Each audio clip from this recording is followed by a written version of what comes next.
मूर्ख ज्योतिषी की कहानी बहुत समय पहले की बात है। एक गांव में एक ज्योतिषी रहा करता था। उसका विश्वास था कि वह तारों को देखकर भविष्य पढ़ सकता है।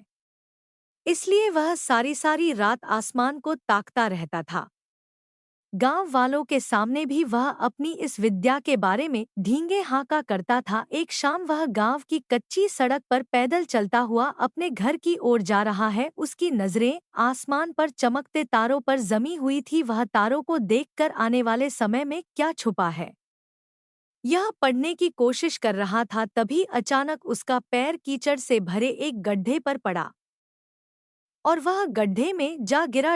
वह कीचड़ में लथपथ हो गया और किसी तरह गड्ढे से बाहर निकलने के लिए हाथ पैर मारने लगा, लेकिन एड़ी चोटी का जोर लगाने के बाद भी वह गड्ढे से बाहर नहीं निकल पाया। सारी कोशिश बेकार जाती देख वह सहायता के लिए चिल्लाने लगा। उसकी चिल्लाने की आवाज सुन कुछ लोग दौड़े चले आए।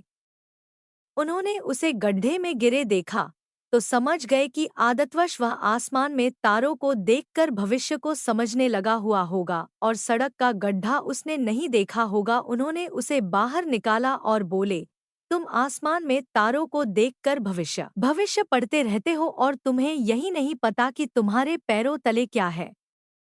भविष्य की तलाश में मत भटको, जो सामने है उस पर ध्यान दो, भविष्य अपना ख्याल खुद ही रख लेगा। सीख, हमारा आज ही कल अर्थात भविष्य का निर्माण करता है, इसलिए भविष्य की चिंता छोड़कर आज पर ध्यान केंद्रित कर कर्म करो। आज मन लगाकर कर्म करोगे तो ये कर्म स्वतः भविष्य का निर्माण कर लेंगे।